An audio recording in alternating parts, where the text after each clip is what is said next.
చంద్రబాబుతో మాట, భవిష్యత్ నిర్ణయాలకు బాట. సీఎంతో డిప్యూటీ సీఎం భేటీ ప్రాధాన్యం సంతరించుకుంది. టీటీడీ తాజా వివాదంపై సుదీర్ఘంగా చర్చించినట్లుగా సమాచారం. One man commission, Rayalaseema lift పై కూడా మంత్రాలు జరిపినట్టుగా తెలుస్తోంది. ఆంధ్రప్రదేశ్ ముఖ్యమంత్రి చంద్రబాబుతో డిప్యూటీ సీఎం పవన్ కళ్యాణ్ 2 గంటల 15 నిమిషాల పాటు భేటీ అయ్యారు. అధికారికంగా అభివృద్ధి అంశాలపై సమీక్షగా చెప్పిన తాజా రాజకీయ పరిస్థితుల దృష్ట్యా ఈ భేటీకి ప్రత్యేక ప్రాధాన్యత ఏర్పడింది. తిరుమల తిరుపతి దేవస్థానం వ్యవహారాలు సమావేశంలో ప్రధానంగా ప్రస్తావనకొచ్చినట్లు సమాచారం. టీటీడీలో తాజా వివాదం, ప్రతిపక్షాల విమర్శలను ఎలా ఎదుర్కోవాలి అన్న అంశాలపై చర్చించినట్టు తెలుస్తోంది.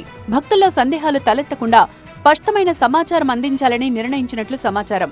One man commission, Rayalaseema lift, Ambati arrest వ్యవహారం కూడా చర్చకొచ్చినట్టు సమాచారం. ఈ అంశాల చుట్టూ జరుగుతున్న రాజకీయ విమర్శలు, వాటిపై ప్రభుత్వ వైఖరి ఎలా ఉండాలి అన్న దానిపై సమీక్ష జరిగినట్లు తెలుస్తోంది. ఏపీలో త్వరలో 4 రాజ్యసభ స్థానాలు ఖాళీ కానున్నాయి. టీడీపీకి 3, జనసేనకు 1 ఇచ్చేందుకు ఒప్పందం కుదిరినట్టు సమాచారం. అయితే 4 కూడా సామాజిక సమీకరణాలు చూసుకుని ఎంపిక చేయాలని నిర్ణయించినట్లు తెలుస్తోంది. అభివృద్ధి కార్యక్రమాలపై కూడా చర్చ జరిగిందని అధికార వర్గాలు తెలిపాయి. పంచాయతీరాజ్, గ్రామీణ తాగునీటి సరఫరా పథకాలు, నిధుల విడుదల, పనుల పురోగతి వంటి అంశాలపై చర్చ జరిగినట్లు సమాచారం.